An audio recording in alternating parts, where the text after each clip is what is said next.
Días, queridos estudiantes. El día de hoy vamos a tocar el tema de la expansión europea, que forma parte de nuestra unidad 3 de Historia del Perú. Ahora, nosotros tenemos que en este caso, simplemente recordar, porque este tema ustedes ya lo sabían, que este tema les enseña ya desde primaria a ustedes. Nosotros sabemos que América fue un continente desconocido para los europeos. Esto fue en el siglo XIV. Pero existían evidencias de que demostrarían que era conocido por algunos navegantes, sin imaginar que era un gran continente. A ver, que se les quite de la cabeza que el primero en llegar a América, como les enseñaron en inicial, y eso es falso, que el primero en llegar en América va a ser Cristóbal Colón. Eso es totalmente falso, y si no lo sabías, ahora lo sabes. Jóvenes, nosotros sabemos claramente, y hay evidencias, que hubo antes de Cristóbal Colón, ya había indicios de que los vikingos en los años de 1999 y en el año 1000, con Erik el Rojo y Leif Erikson, habían llegado a una parte de América, que viene a ser en América del Norte, en Estados Unidos, a las zonas exactas de Massachusetts. Incluso hay escritos dejados por los vikingos llamados sagas. Sin embargo, estos hallazgos quedaron en el olvido y no les dieron importancia por su lejanía o tal vez por su escasa exploración. Entonces, en este tema es lo que vamos a conocer nosotros ellos. ¿Cuáles son los factores que van a iniciar esta expansión europea? ¿No? Lo que más adelante va a iniciar el ingreso de España a casi todo el territorio de América. ¿Ya? Entonces vamos a prestar atención y vamos a iniciar la clase.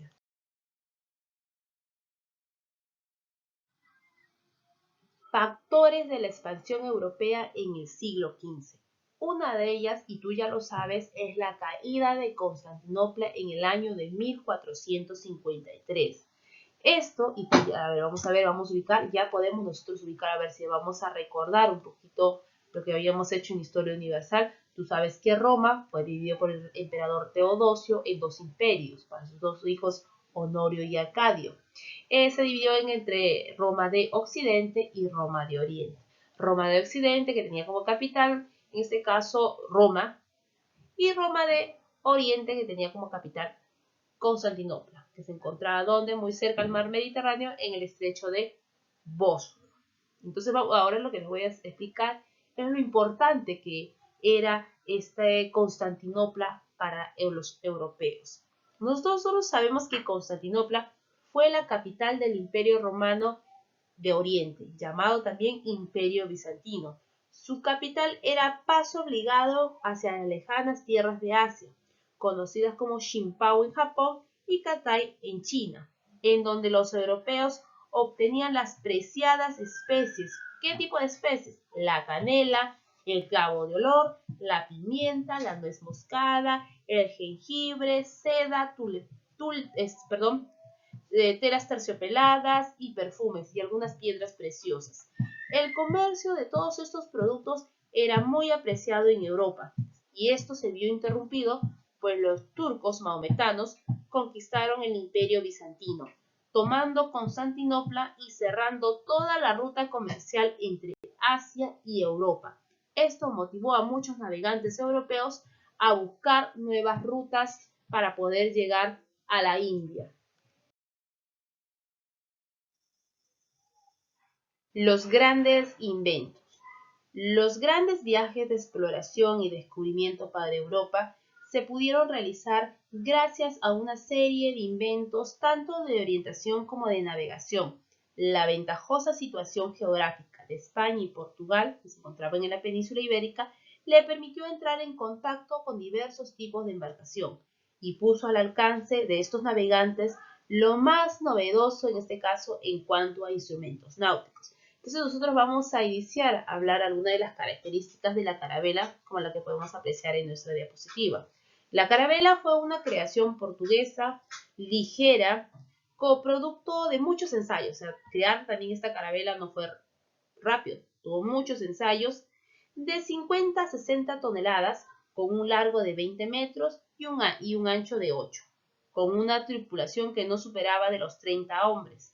Fue la nave perfecta para los viajes ultramarinos. Junto a la carabela también se usó las nau, que eran embarcaciones más grandes, muy parecidas a ellas, pero mucho más ágiles. Luego tenemos la llamada brújula, que ya tú lo conoces, que estoy señalando aquí, la brújula. Este invento no fue un invento europeo, no fue un invento chino, pero sí, hay que recalcarlo, fue perfeccionado por los europeos. Ojo, invento chino, la brújula, pero fue perfeccionado por los europeos y es usado desde el siglo XII en el Mediterráneo y era una aguja imantada que siempre señalaba al norte. Con el paso de los años y el avance de la cartografía, se le adicionaron más símbolos, naciendo la llamada rosa náutica. Luego tenemos el famoso astrolabio, que podemos apreciar aquí en nuestra imagen.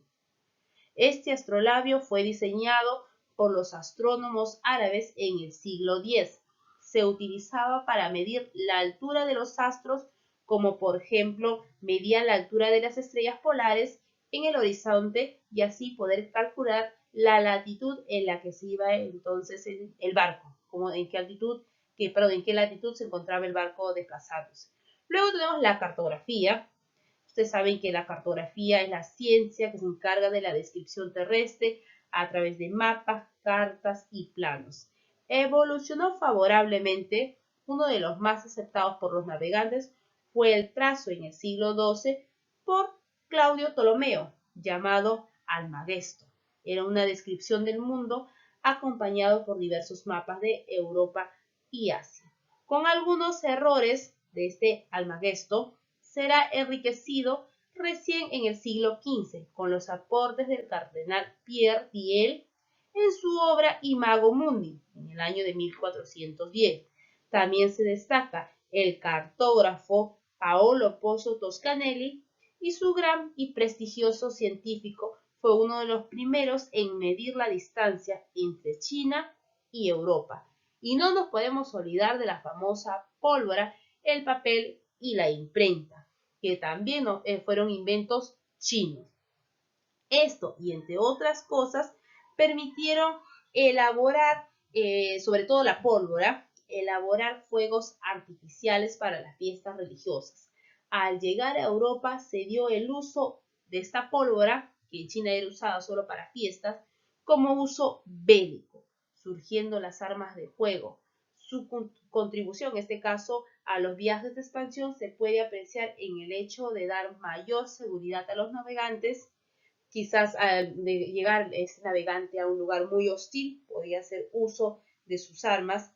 El papel, ahora vamos con el papel, facilitó la difusión de los conocimientos náuticos y la imprenta va a permitir que lleguen a más y más personas de diferentes lugares. Un dato adicional, más en la parte superior, es el uso de la pólvora en armas de fuego va a permitir destruir los palacios feudales, contribuyendo a poner fin al periodo llamado la Edad Media. Entonces no se vayan a olvidar de estos grandes inventos durante el siglo XV. La crisis europea en el siglo XV. Si bien es cierto que la caída de Constantinopla y los grandes inventos permitieron la expansión europea, no fueron los factores detonantes que desencadenaron tal suceso. Fue la misma situación en la que se encontraba Europa a finales del siglo XIV.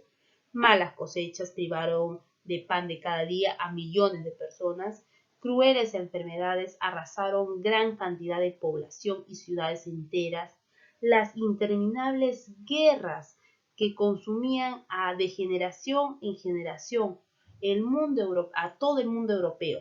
La trilogía mortal se había juntado en Europa en el siglo XV. ¿Cuáles eran? El hambre, la peste y la guerra. Estos van a conducir a una situación límite en Europa. Por ejemplo, podemos nosotros hablar acerca del hambre, ¿no? ¿En qué va a afectar el hambre? Nosotros sabemos que en Europa se van a dar inviernos muy largos, excesivas lluvias, veranos muy cortos. Esto va a afectar a la agricultura, ya que va a impedir la maduración del trigo, de la cebada, del centeno, que era base para la alimentación del europeo. Esto va a originar la escasez de alimento en Europa.